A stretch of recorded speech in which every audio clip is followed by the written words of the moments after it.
Welcome to the Longevity Lounge, a podcast, a club, and an event series that seeks to uncover some of the secrets to living well and feeling younger longer. Every episode we interview a longevity legend or a health expert, from neuroscientists through to exercise physiologists, as we investigate and try to make sense of the emerging science behind longevity. I'm Karl Treacher. I'm an adjunct associate professor of social science, and I'm joined by my co-host and co-founder of the Longevity Lounge, former world Ironman champion, Guy Leech. Today we have a longevity legend with us, one of Australia's greatest ever watermen, dual world champion and an incredible ambassador for longevity, Tom Carroll.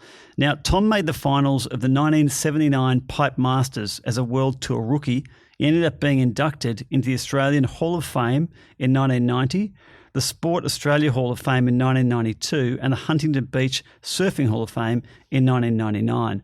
Before Tom retired, he had 3 Pipeline Masters victories to his name, which he won in 87, 90 and 91, and no less than 26 career World Tour wins. Tom Carroll, welcome.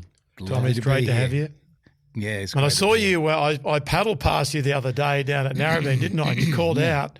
And I thought to myself when we just started doing this, I thought, Tom's the perfect person to have in the lounge and talk about all things his career and also around your health and fitness, because you've always been healthy and fit. Can you go back, just tell us how you got into surfing from the start and just that sort of leap into that professional side? Well, I grew up at Newport Beach. We were always in the ocean since a kid, just so lucky to actually be born into Newport, like blessed from the start. So I used to see people surfing like these longboards back then in the 60s, just sort of, I was playing around with like one of those inflatable like surfer planes. The ones you pumped up. Trying to get the hold of that thing underneath my brother, which had his name on it, N. Carroll.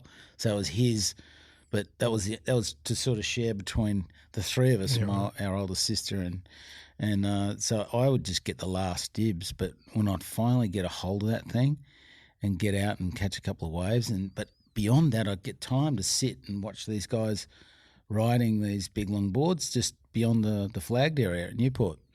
But I just love the ocean. The ocean for me was just a natural fit. The water, the ocean just sort of lit me up. Were you good at it from the start? Could you actually stand up on even the pumped up like surfer planes and sort of, because you look like you're well balanced and you're agile? I had a kind of a natural sort of body intelligence, I think, like I could do all sorts of things with my body, just, climb trees super easy. Like I remember my first game of tennis, my first hit of the tennis ball, I go up to the back line and then throw the ball over your head and hit the tennis ball and get it in the square on the other side of the net. Made it first time, and they've gone, oh my God, who have we got here?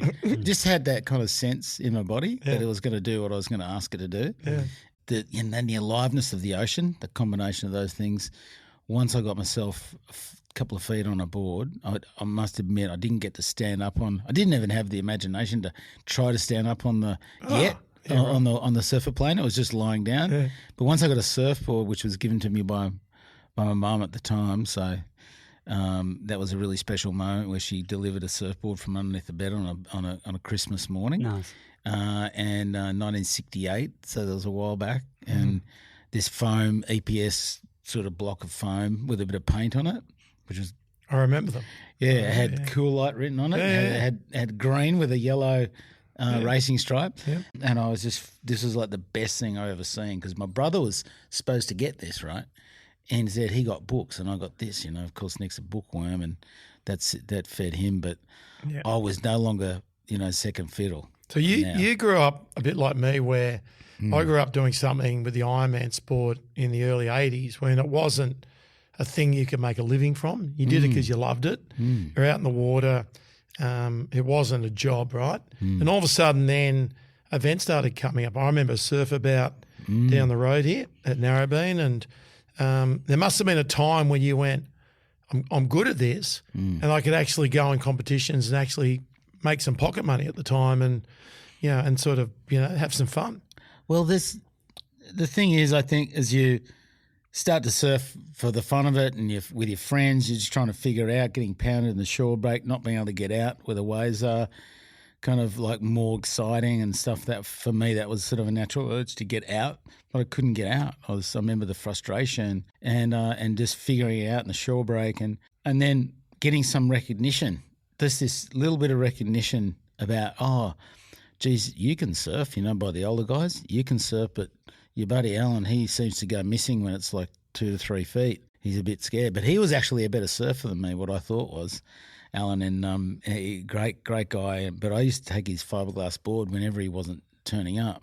And finally, that was my first fiberglass surfboard to ride. And so that recognition turned into surfing. And my first board riders club was the Peninsula Board Riders Club at Palm Beach. I used to hitch up there with my buddy Michael Tremlow, and spend the whole weekend.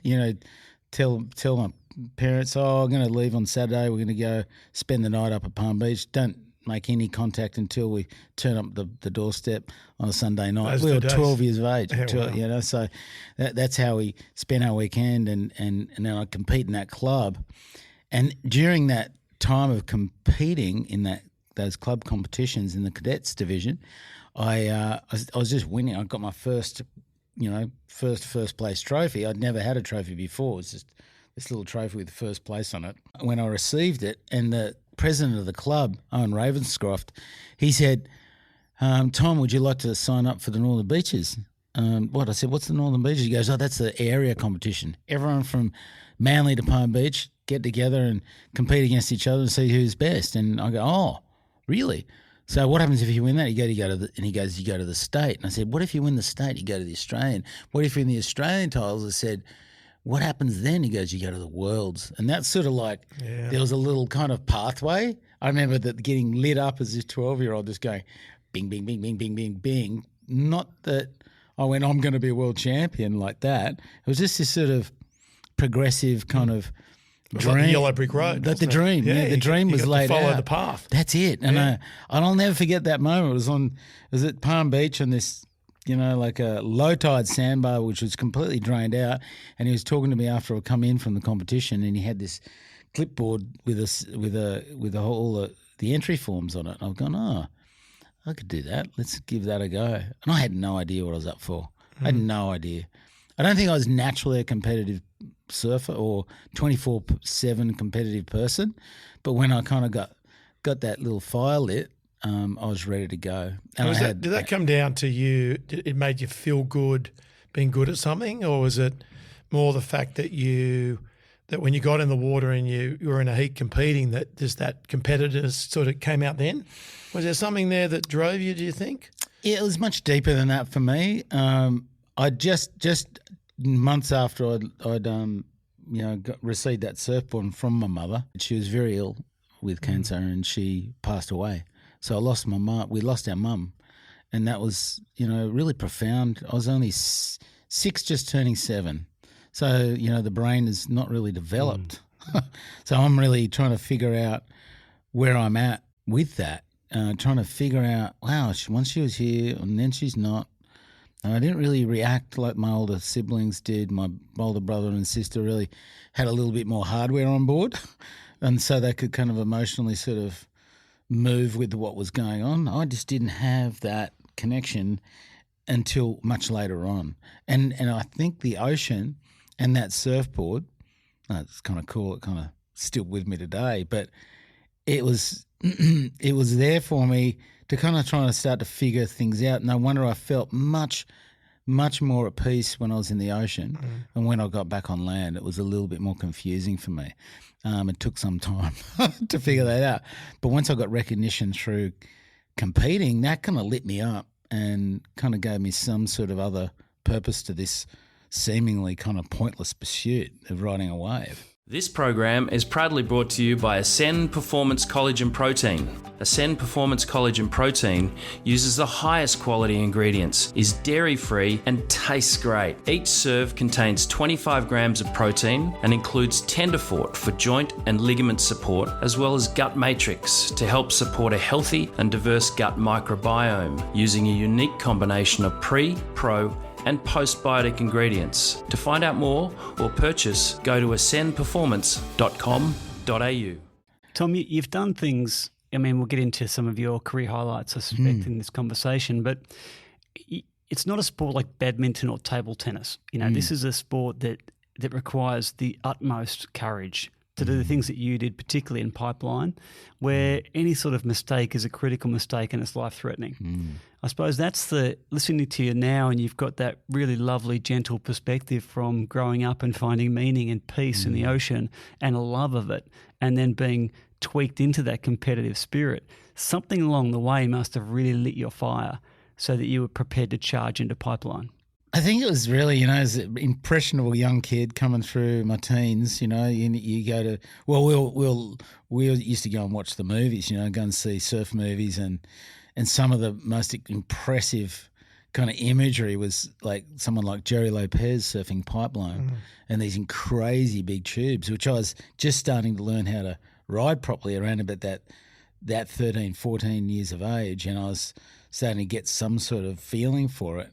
And the media, you know, how I you know, you're just looking for that role model that as a young male, you're like looking at these role models that were all in these surf magazines and movies is what we had. So we'd get to the cinema at Avalon and just watch the latest movie and get a real big kick out of the big screen. It was very impressive. And slow motion, you know, taking off from these big barrels at pipeline. Joe Lopez, Rory Russell, guy by the name of Jackie Dunn. These surfers were, for me, like they were like heroes. I wanted to see every photo and study it, and you just naturally home in on what you really love doing. You know, I didn't have that freeze fear effect, you know, when I see big waves. I never had that feeling in the ocean that I was ever under any real threat.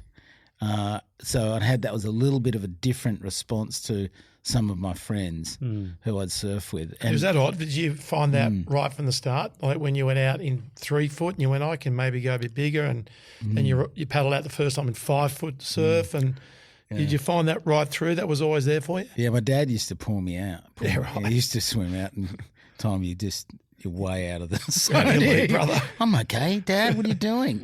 I'm like, the lifeguards are coming. They're going to come and save you. I remember him doing it a couple of times because I just wasn't. It wouldn't faze me. But you need that, right? So one of my memories of you, because we grew up on the northern beaches together in the 80s, right? And one of those moments in sport that is in my brain was you at Pipeline when you did that re-entry. Under the lip, and was in the final. It was in the preliminary round. Yeah, but it was something I'd never seen in a venue that was so horrifically scary. And you did a move that I don't think anyone's ever. I'd never seen it done before, and it imprinted in my brain that when you say that you just felt comfortable in big stuff, that's the ultimate. Actually, doing something that no one's ever done before. Yeah, well, and that's how I kind of wanted to take big waves. The more I challenged myself, more it confirmed on that I'd sort of come out alive, that I'd sort of more confirm me that I can sort of start to surf these waves, not just hang on for dear life, and that I want to really apply surfing technique to the equipment and make and refine equipment that I could actually get myself into positions which were, you know, like riding a small wave, I just take that straight into riding bigger waves. And that was kind of like my goal from the first time I went to Hawaii when I was 16. Yeah, right. For me, that moment when you did that under the lip turn on that wave was just, I mean, did you do that anywhere else on any wave that was sort of similar to Pipeline anywhere in Australia? Well, it's funny. As a warm-up to do that? Funny you ask that because it's really a combination of a whole bunch of the same moves, just placed in a similar place on the wave over a long period of time. So it wasn't just like, it just turned out of nowhere. It was building blocks. Building blocks, just little incremental kind of, a lot of mistakes, a lot of blowing it, a lot coming up. I tried to do the same move at Pipeline during the final of the Pipeline Masters in 1985 and didn't come out too good. Back then it was a 6-man final. And we hadn't got the 3 fins on the board yet. I had a middle fin was a bit bigger and the side fin's a bit smaller. I wasn't trusting the thruster just yet. I got into the final and the two Ho brothers had Derek Ho and Michael Ho, who knew my kind of potential out there, and I paddled out to ride on the outside. It was really quite solid, strong, powerful pipe, breaking out on the second reef, a couple of third reef roll-ins. So that's sort of up near max. Yeah, max on a at max day. size, yeah. And so I was feeling good. I said, okay, I'm feeling good.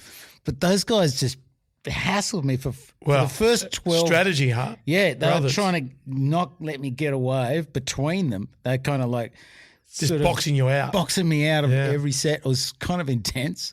And those guys have got a couple of waves, got back out. And I'm like, this is 15 minutes into a heat, the final. I hadn't even got a wave yet. And you're thinking they're doing this on purpose. I'm going to come last if I don't do something. Yeah, and so I go, okay, I'm gonna find one of these ways. I've got this frustration level up, which is kind of a good thing.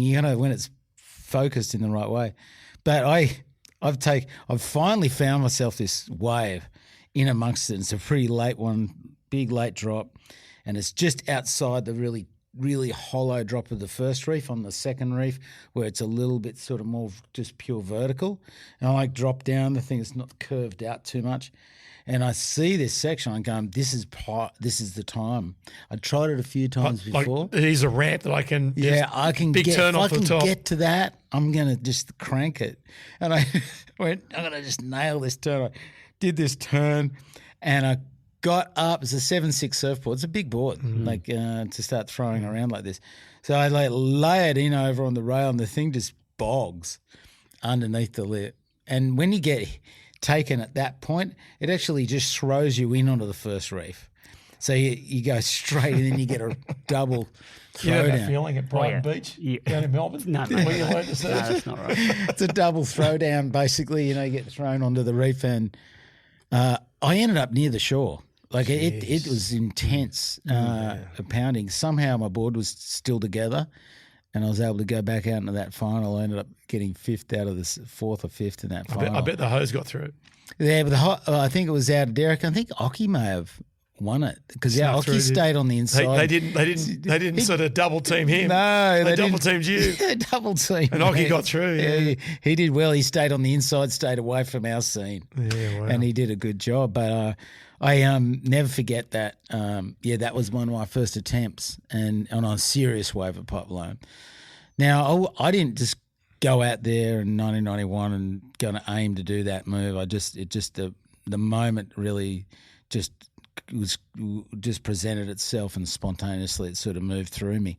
But and I didn't think as I was doing it, because many years of just trying this kind of thing starts to imprint into the system. And I want to go came back naturally. to 83 and 84 because I saw a stat that probably to this day is the biggest winning record in a season. You won 6 out of 13 events, which is, when you're talking surf and you're talking some luck in there, and you're not in the right tempo in a heat, then you don't win, right? Just with the timing.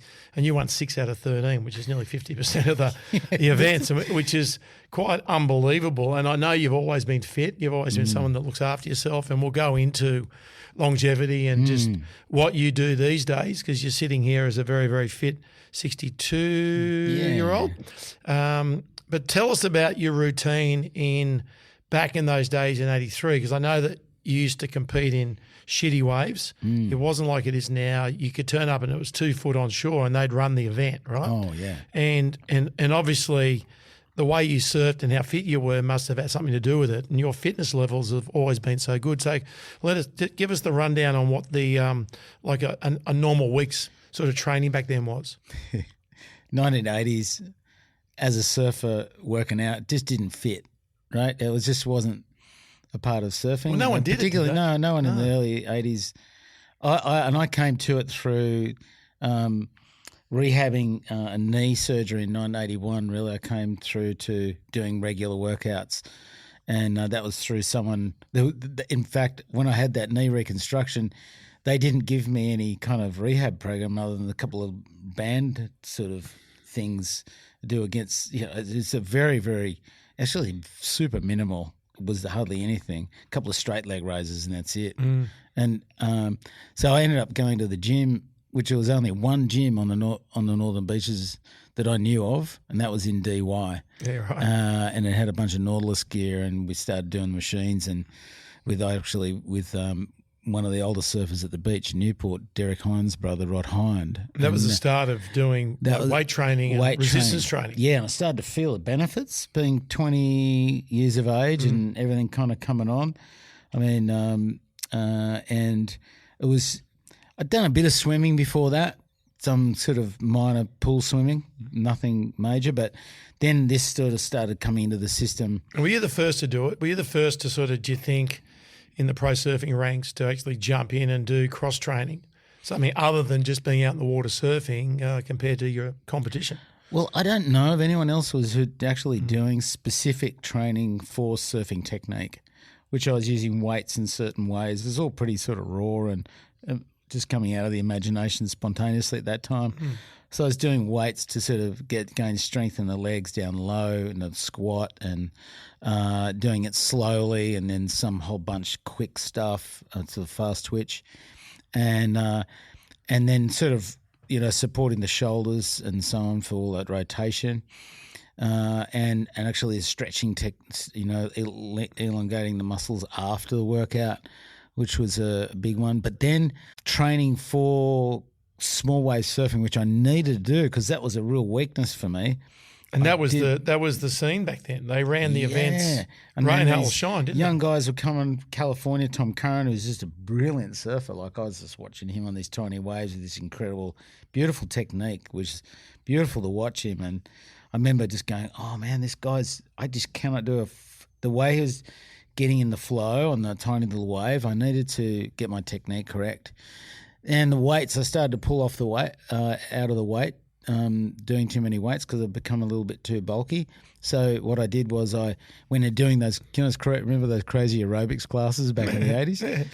I mean, they were like, you and tights, brother. Cuts. Yeah. There was like an hour and a half of intensity, like crazy intensity. Yeah. And I was doing two in a row sometimes of these classes. Right. So you're leaning down. I was leaning out, getting fit, and I was doing some swimming. So a day would look like this. I would wake up, probably go for maybe an hour surf. Then I'd go and do an hour and a half aerobics class. Then I'd have some breakfast. Then I'd go for another 2-hour surf in the worst waves I could find. So you pick a beach where it just gave you the worst situation. And I'm watched, and the watch would be like, the time would be going backwards. But I just put myself in that position and keep working at it. Because in a contest, that's what you could get. Yeah. And then I'd have some lunch, and then I'd just have a sleep. I'd have something in the afternoon where I'd downtime, and then I'd go for another 2-hour surf, and then I'd have a stretch down, and then have a really good feed at night, and go to sleep, get good night's sleep. Sounds like you were the first professional, like, attitude surfer out there. Like you seem very thoughtful in what you do. Like, you seem like you think a lot about things. And obviously back then you did the same thing because you were doing things that others weren't doing to get your result that, was literally trying to be a world champion. Well, becoming a world champ was kind of I'm going to be a world champ. I didn't have that kind of mind where I go, I'm going to be this thing, and try and talk myself into it. I wasn't into doing that. I just, as the work sort of started to pay off and I started to sort of get some more victories on board and start to feel, and it's almost like I was just like, it was like by braille almost. I'm just feeling my way through to it. I could smell it before I could taste it. And so I was going, okay, I get a victory and then I get another victory, and wow, that's working out. I become super focused on the next win, just winning the next heat, just be heat by heat. By the time I got to close to this, the points were there, everything looks like I might get a world title. That's when I had to really focus in on my work because there was so many. It's so distracting at that point. The pressures are all different. Everything changes, but it's driving force. Everything started to get behind me. I could feel that, and I could smell the victory. When I finally got it, there was this sort of this posture comes over you. You go, oh, I'm a world champ now. I know the feeling, brother. Actually, it's really cool. The nervous system relaxes. You can, all that work paid off. But now you got to go back and do it again. And that was the big tricky one. The pressures are completely different. Leechy, can I just go to you on this too? Because as the only person on this podcast that hasn't been a world champion, it's probably worth me asking you a question as well. Because I know in the past you've talked about the second cooling out of goal being harder than the first. Yep. You've also talked about your work ethic, and I've seen it for 20 years as well, that it is quite calculated. You do follow a program. You're incredibly disciplined. Very similar to Tom, Yeah, well, tell us a little bit about that. So my superpower was the fact that I would try to outwork and prepare better than everyone else. So if I felt that that I did that, then I wouldn't expect to win when I went and raced, but I would feel like I deserved to win. And the feelings inside and the way you compete with bravery and with a sense of excitement and a feeling of positive expectation, as opposed to if you're underdone and you feel like you sort of haven't been the best you could be. So that was sort of my feeling. But in '84, that's when I won the first professional Ironman race, the cooling out of gold, and that was never done before. And I went in at 40-1 odds because there was a bookie taking bets, and I was the youngest in the field, and so no one thought I would do anything. And I'd only been in the Surf Club for a couple of years, coming from a swimming background, so I was a late starter. But I got up and won, based on a few reasons. We won't go into it now, but I walked away in a day going from being not known, picked up $20,000 worth of gold. Well, I got the next morning a household name, and then the race was on the following year. And the following year, Grant Kenny, who played himself in the movie, turned up to race the real race. And Tom would remember back in the 80s, Grant Kenny was a big thing, right? He was a massive, massive name. So that's when all the pressure that you're talking about, the expectation of actually being on the top of the mountain and now having to defend it, whereas before no one thought that, or you weren't at the top of the mountain, so you were trying to beat someone else, it all changed.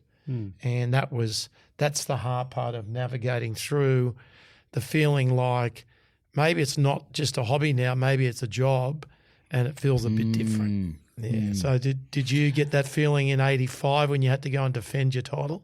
When I look back on it, I went into my first event off that, being a world champ, and I went up against young kid from California by the name of Matt Archibald in Japan, and brilliant surfer. Yeah. I was watching him in the practice going, oh, my God, this guy's really good. And I lost. First round. Yeah, right. I was out. I mean, oh, my God, I'm supposed to be world champ. And being a world champion doesn't mean someone can't beat me. Nothing. And then they want to beat you more. I was something, and then I'm nothing, right? It's very quick. And so, like you said, we have to start to go into create kind of the environment within myself. No one helps us with this stuff, right? No, so, not back then, that's for sure. You don't have sports psychs going, hey, listen, Tom, you need to reaffirm and maybe look yourself in the mirror and tell you you're great. Like, we don't get any of that, do we? So what did you do? You talk about deserve, you feel like you got to deserve that deserving power that comes through work and just concentrated effort and focus and finding your determination and intentions and stuff. But back then, I just didn't know much about anything in that. I don't think any of us know much. I was like winging it, completely winging it. I'm kind of winging it now, but winging it completely and just going, oh my God! It just when you get that passion, that sort of frustration level, that God, are you kidding me? Like, how did that happen? And kind of go back on what I think helped to get the first world title was to kind of work on the weakest points. That's what I learned. So to go to the weakest point. What is your weakest point? That's where you can get your greatest gains. And that actually, I started to apply that sort of mentality to where can I get stronger? Whereas I've got these great strengths, but that's all very good. I can always go there. It's sort of the safe road, but go to the most uncomfortable place. Look at it. And that's how how I started to recreate and evolve into the second one, which was really tough. I had, I ended up in that second year in South Africa. I was competing in South Africa still, and Mark Okalupo came on the scene, and he was like child prodigy, unbelievable surfer, and he was performing at this crazy level. And I was world champion, but he was leading the ratings there for a moment. Is that at Jeffreys Bay? Jeffreys Bay. Which he surfs unbelievable on his backhand. Yeah, I'd never seen any backside surfing like Still that. to this day. And I was like going, how do I do that? Because I've got this guy with this extraordinary natural technique. And I was just going, how am I going to compete against that? And seeing what he was doing made me, completely – I remember this moment. I was in – Durban, I was about to leave South Africa and he was on top. I'd finally won an event. Like I won the Gunston 500. I finally won. I kind of got something of myself back to some degree. But I knew that wasn't enough. You were rebuilding. And CC2. I was it, CC.2. I got, oh my God. Okay, I remember just sitting there going, because there's these two kind of things on your shoulders, right? You got the one going, buying into the, you really are a world champ and he's not good and you're, and you could go on the chip you could develop a chip, or you could go, okay, go and look at what his boards are like, get into making better boards, and you got to, going with that feeling of what you've got to improve to get better, because you're about to go into Europe tour, you're going to have to step up. And so what I did was I took a flight to California. So you listen to that side. It was more comfortable, in fact, to kind of go towards the one that was negative. That's just our human nature, it seemed. But I went, no, I'm just going to go this way. I'm going to take a flight to California, which was not usually my normal thing to go, all the way over to California and start working with Ocky's shaper, who was Rusty Priesendorfer, and getting some boards made from him, because I just wasn't connecting with my boards at that time. In fact, I'd won that event at the Gunston 500 on a surfboard that I didn't really like. So that gave me a lot of impetus to keep moving, because, gosh, if I can do that on confidence, the tour, if you can win on a board that's not the best. Yeah. So I've got more to give. So don't buy into this one. Go for this one and step on into kind of going for it for the rest of the year. Like whatever comes, just get back to basics, just get into your surfing and improve. And that's really what it was all about. And coming into the next world title was intense. It was a big race. Did you like the second one around? The first world, was it more fun winning the first world title than having to defend that into the second? The second one, I'd built up a head of steam of performance, which was feeling really good towards the end of it. And I think, all my surfing was enjoyable, whether it was I'd really gotten much better in small surf, and that had really started to pay dividends, because that actually helps me in the bigger stuff too, in many different ways. So the way I was reading waves I could sort of walk into competition feeling that deserving power you were talking about before. I wasn't sort of like, it's not like being cocky or anything. It's just like walking in with a certain confidence. Calm, confident. And I kind of felt right with everything, all my act, and it started to sort of pay dividends. Yep. Your career, when you got out and you retired, was there a moment that you thought, I'm done? Was it the travel? Was it the fact you weren't going as well as you were? Injuries? What was the tipping point that stepped you off the tour? I didn't quite make a third world title by about 2 heats, and that was at Pipeline again, like a place where I would have that day I felt really many ways I felt confident, but it was the last event on the tour. There was like Damien Hardman, Barton Lynch and myself going for a world title. It might have been someone else in there. I can't remember. Was that when Barton won in the last heat? Barton won it. And that day I had an interference call against me. I do, I remember that. And it was a technicality. And the technicality was that if you paddled for a wave, you made a motion for the wave, even if you're like way down the beach and the line of the swell was the same, the person with priority would call an interference on you. Call an interference. You'd be making it really easy for the judges, to try to make it easier for the judges, really. And you got called on that. And I called and that on was the end of your world title. That was won my first heat. I was in the second heat against Todd Holland from Florida, who was just sending it real hard at pipe. It was thick pipeline, sort of, 8 feet plus a couple of 10-footers coming through. I felt really at home, had a beautiful ball. I was ready, but I had this kind of anxiety about the day that I'd never really felt before. So I was a little bit sort of looking at every single wave. Overthinking maybe? Overthinking it, looking at every single wave. Should I go for that one? Or, it's just looking at too many waves. I was clearly winning. I didn't really need to go for this wave, but he was sitting a bit further out than me. And now if I swing and just take one stroke for the wave and he catches it or goes for it himself, then I get the interference. They take off. Your highest scoring wave gets deleted. Wow. So it makes it very hard to win. I remember getting that interference, and that 6 hours later there was the end of the last event, and that night they have a Association of Surfing Professionals general meeting. Because of that just didn't seem fair. I know what you're going to say. They wiped that rule. I was devastated, and then to kind of know that, well, maybe I'm a fall guy for an improvement in the whole design of this sour thing. taste. But it was a sour taste, and I put so much into that last 3 years. I'd put sort of pretty much a 3-year campaign to get back on top. I've been in the top 5. I'd never really stepped out of the top 5 for 9 years, but that particular year I was looking, I'm going to get this third world. I'm going for it. I'm doing everything I can. So to lose that, the next year I couldn't concentrate. And I needed to do a bunch of changes in my life that I'd been resisting for a couple of years. Got rid of a manager that I wasn't getting on with, and I was sort of had to reconfigure my relationships from the bottom up in a way. And it really made me question everything about myself because I'd invested so much of myself in that world title chance. I lost my investment in it, and that I just wasn't interested anymore. So basically that's what happened. I couldn't get out of the first couple of rounds heats. I just wasn't into it. I dropped off the next year halfway through the tour for a break. I wanted to win certain events. It was Margaret River. I really liked winning there, and Pipeline. So lo and behold, the next 2 years I win Pipeline.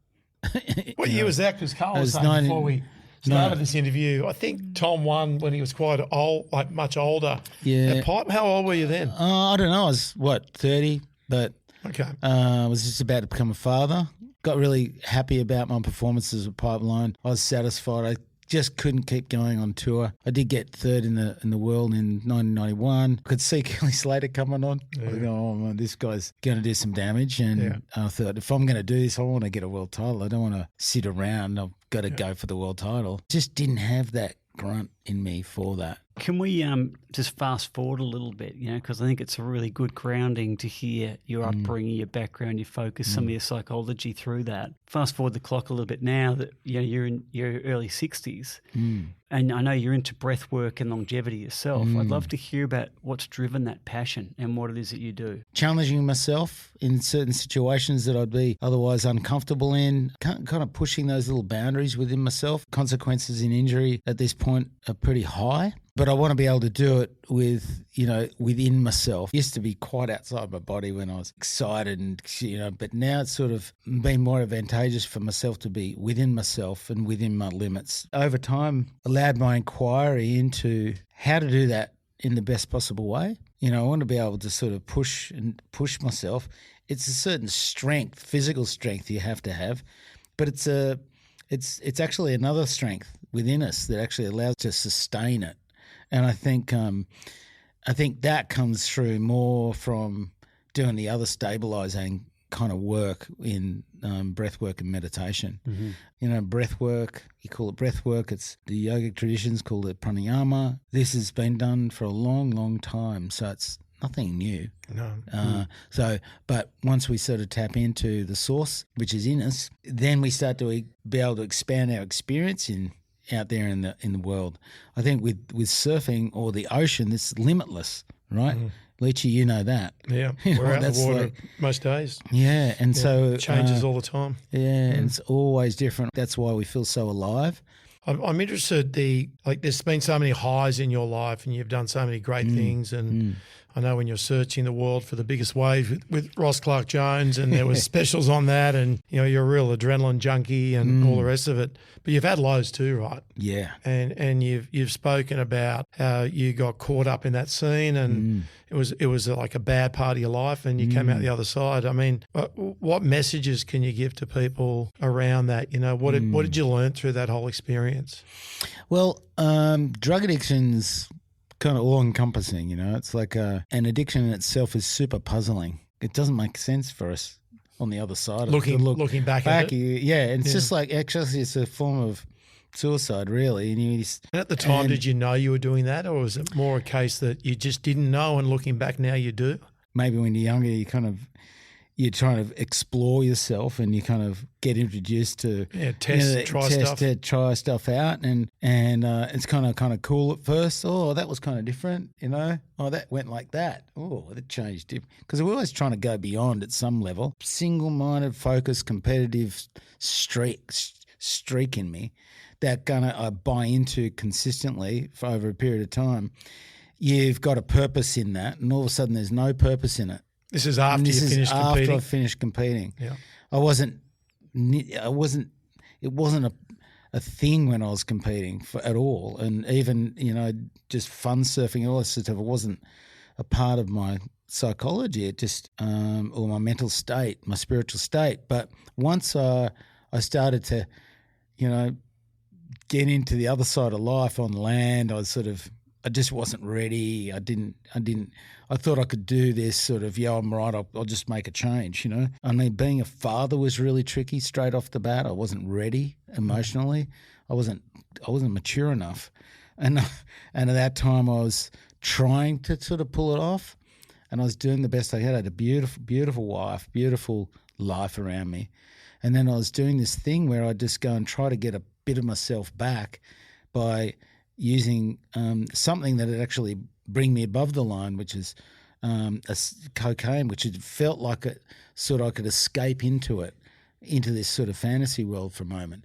And then I'd come back out. And I knew that was a really dicey thing, because prior to that, I just maybe have it for a bit of fun. It would seem like it's just a little bit, the fun. Next minute, I'm like doing it on my own and wanting more. So very, very tricky place to be, especially when you're kind of hiding it because you think, God, you got shame around doing it. Once you get this shame block, this sort of sets you up for isolating in yourself. And your personality changes as well. Your personality goes with it because you're getting taxed. Inside, your physiology starts changing. So I'm trying to compensate on the other side of life, I'll get really, really, I'll just get really strong, and I'll just try and work it out of me, once I'm off, because I just take. Did you know when you were gone, like you were hooked? Did you sort of in yourself say, I'm in all sorts now? Because denial is such a powerful coping mechanism. We'll sort of turn our eyes away from it, right? It's a very powerful one. Protects us every day. It does. It helps us, yeah. Like I was in all sorts. I knew that something was wrong around that early 90s period, and I sought help. And the window of this, for people listening, how long did this last for? It was about 16 years until I actually fell into recovery. Wow. So I remember racing you in the celebrity car race up on the Gold Coast. Goldie, yeah. In the IndyCar. Yeah. And you weren't yourself. Yeah, I could tell that. I could just feel it, This thing had a grip on me. How am I going to be a father again in this situation? It brought up a lot of conflict within myself, which made me actually seek out, other drugs. It just got me more into that denial, kind of feeling more isolated, more alone with it. I didn't know recovery was an option. I really didn't know. I was trying. I'd try and do it myself. I'd try and stop. And I'd just basically, a month would go by, maybe I'd get a couple of months and I'd be just white-knuckling it, going, be someone with some drugs, and I'd go, no. Do you reckon that's because you're an individual athlete? Like a single athlete that's not in a team and you're used to doing everything yourself. You just figure, I'll work this thing out as well.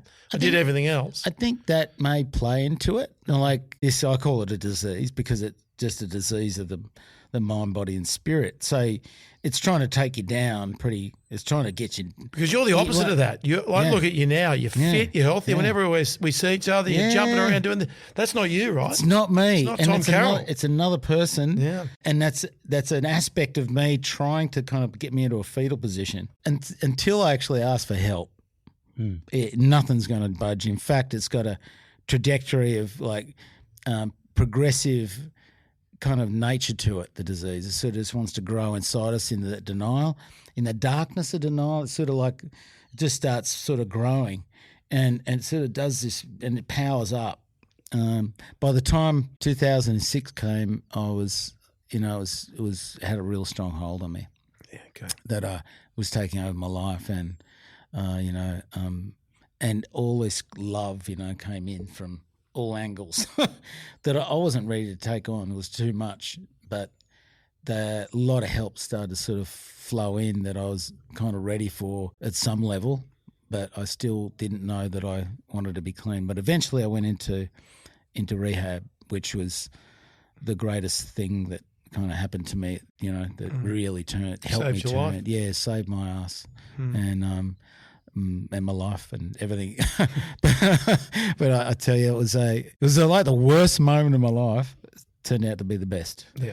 Which I found that's a real amazing common that you thing. can say that the best moment of your life is not the world titles you've won, but the moment you went and did that to go and get yourself back again. Yeah.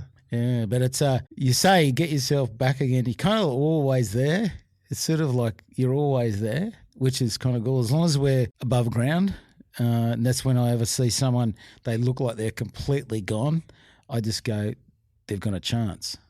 Today everyone's got a chance to realise themselves, and no matter what your condition and situation, if you're willing to kind of actually turn around and ask for help, that's the hard one for me. Ego had become really dominant in my state of consciousness, so there was there wasn't room for anyone else. So once that gets cracked and we start to sort of fall apart, have to fall apart, and then it's not really, it's not really supported in our culture to fall apart emotionally. It's not supported. So I think it's also hard too. Like when you've been the 2 times world surfing champion, you're seen as this strong individual that can take on massive waves. It's like you're nearly sort of, it's like you're not allowed to go and do that. You're not allowed to go and ask for help because you're this supreme being that does things that other people can't do. And that was the story I'd bought into in my head. And I really bought into that. But ultimately, you find strength in the strength is in those places where you're least likely to see it and find it. And it turns up, and it's in surrender, really. Surrendering. I want to go now to we're on the lounge, the longevity lounge here. Yes. And the whole reason that we started this whole podcast series and everything else that we're going to do is because there's a lot of noise out there around health and wellness, and you can go down rabbit holes on social media, and you got to take this product and that, and you got to follow this diet and all the rest of it. And one of the things that we want to do is highlight people that we've grown up with, like yourself, for people around our age, to take little nuggets out, that things that you do that other people can go and bring into their own life to make their world better, because we want to live long and we want to live well, right? And the whole idea of the Longevity Lounge is to inspire people and motivate them to be better, but also to educate them so that they can take bits of information and like, I heard Tom Carroll say that. That's a good point. I'm going to do that. So let's talk about what a week looks like for you now, not if you've come off rehab injuries or whatever, which I know you have, but what's your philosophy around health and wellness, and what are some of the things that you do in a week that you consider to be smart for you, living long and living well? Well, you could go back to injury and all those setbacks that they tend to inform kind of better behaviour, and if you want to get well and do what you love doing. So I try to get a longer view, hence longevity. Try to keep in mind and write out a few ways I'd like to be when I'm 70. So I've just turned 60. That's what I do. Same thing, I like, 70 years of age, I'd like to be like this.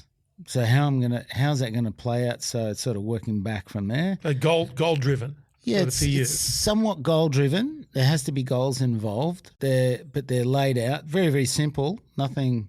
Like still be able to surf. Still, taking off on 6 foot waves. Okay.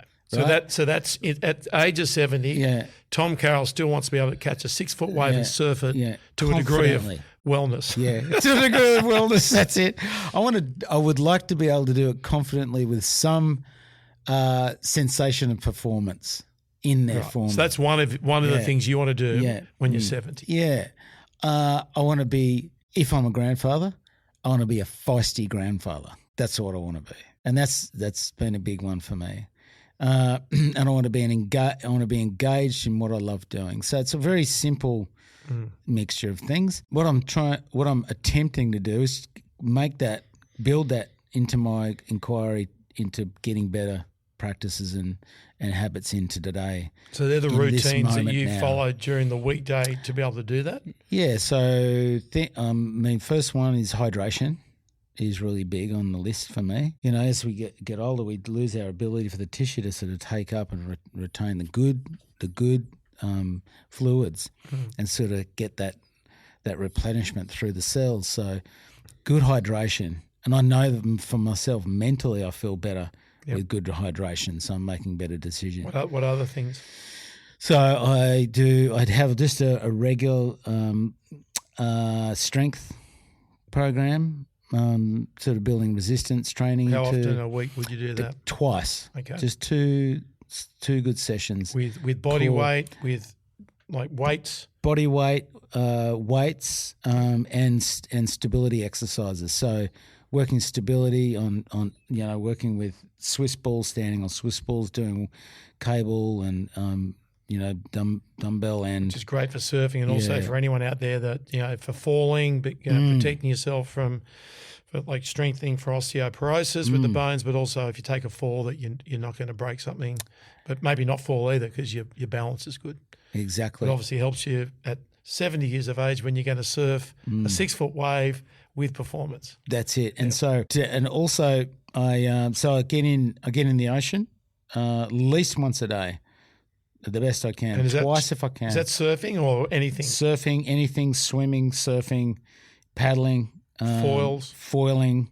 So there's a mixture of different approaches. So at least once a day you touch the ocean. You're in the ocean. I'm in the ocean, absorbed with the ocean, so I'm giving myself completely to it. I talk to friends who are on the same path on a regular basis and share information with those friends and build that community with buddies of like minds. So that's a big part for me. That's that connection piece. Making that connection and building that connection between us. And also coach young kids. So that in itself is another way of connecting to what I love doing and sort of, I don't like to say this word, but paying it forward. Giving back, maybe. And seeing how I can give my knowledge to those youngsters who are open to it and sort of really kind of guiding them forward. Tell me about food and nutrition, because I know you've always been big on that. Food, I kind of come in and out of just doing sort of more vegetable, whole food, plant-based diet, and then I'll go into like more meat. So I'll go through stages with that. I try to keep it as clean as I can. Yep. I'm not great with I'll have chocolate. It's one of my big deals. Like I like my dark chocolate at night. I have my coffee in the morning. I will treat myself from time to time, but I just try to minimise sugar the best I can, but I'm not great at it. Like I go through phases with that. I'm not trying to be perfect with anything now. Like I went through many phases of trying to just be right on the line with everything. In fact, when I was training both my world titles and throughout that period trying to get one, claim it back, where I got a lot of strength and fitness through doing fasting and then building up with proteins and so on, different sources of proteins. Don't do the fasting side of things now? Yeah, I do. I do intermittent fasting, nothing from 6 p.m. till it's about 16 hours, so you're looking around about sort of 10 o'clock. Close to lunchtime or after breakfast. Out. But I'm pretty I'm not big on breakfast anyway. Would have exercised before that in the morning usually. Yeah, so I sort of built up that ketosis, sort of naturally aware of what I'm putting in my body. And like I said, hydrating along the side of that. Leechy, when we started talking, and you're addicted to musk sticks like a 14-year-old child. Yeah, that's because mentally I'm probably around 14. Yeah, and look, there's many other things that I recognise in your diet that were just suboptimal and infantile. Yes. Do you feel better for meeting Should me? we edit is that it- bit out? I feel like maybe I'm the key or factor to your longevity success. Well, you did get me off mustics, there's no doubt. When Tom did start bringing up sugar, it's fair to say, and I'll let this out, that I had a real sugar problem up until a few years ago, to the point where my PSA numbers, my prostate numbers weren't great. Right.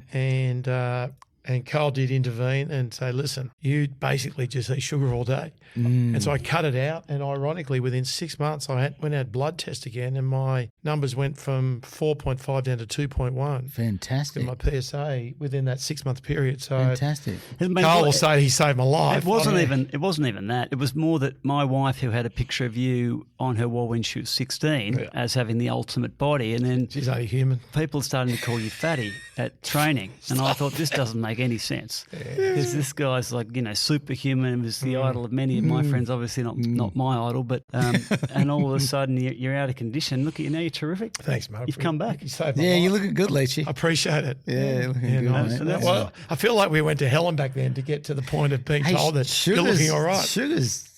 Sugar's brutal. Brutal. It's brutal. And how addictive is it? Yeah. And Please. I used to eat, those natural confectionery bottles. Yeah. Back in when I got My started, first sponsorship when I came into recovery, because of the body's craving sugar after because drugs, alcohol, all that stuff is just sugar on the system, translates it to sugar. Yeah, right. So it's highly. It just sees it as then that. I've gone, and when I come off I was not using any substances anymore. But you're addicted to sugar. I was like, had a packet of those, tucked away in the car, and I was like, driving around, just woofing into these things, and I get this sort of weird it's kind of like a crap feeling, like an acidic feeling in my body. I'll never forget that.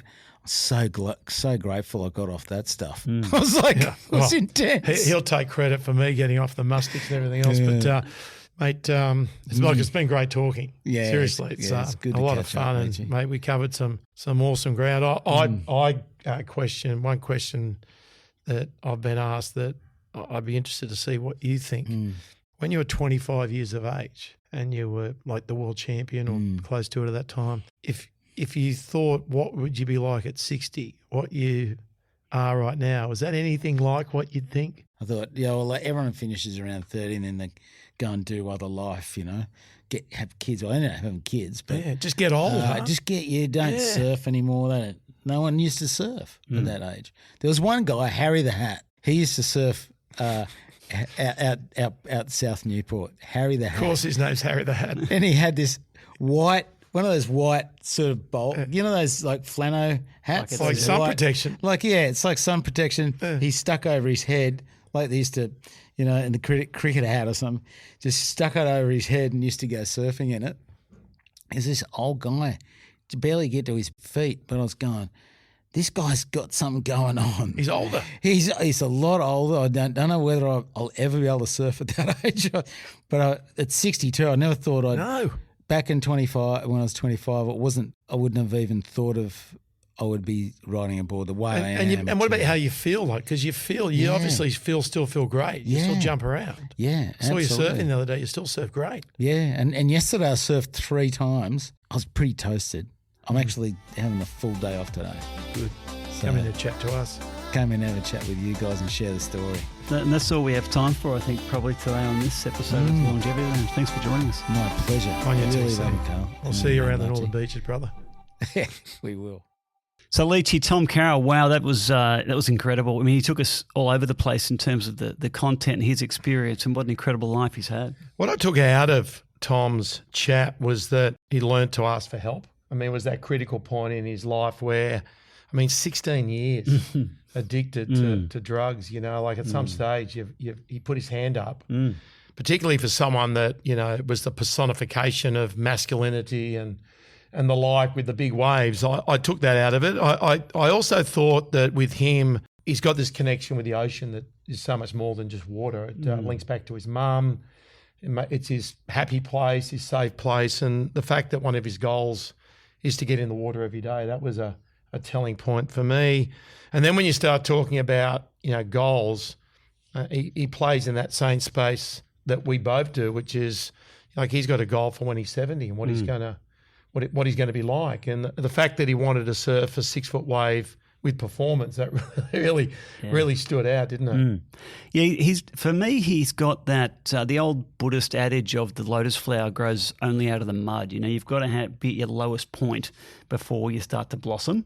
And mentally and physically and probably spiritually, in his words, he's probably at his best now because he hit rock bottom, opened up for him. And then now I think he's got greater perspective and balance and economy than he would have ever had in his life. I did think too that, we've spoken to Wally Masur, who was a tennis great, now Tom Carroll. And the other thing that they've both got in common is that they give back to the sport that they love.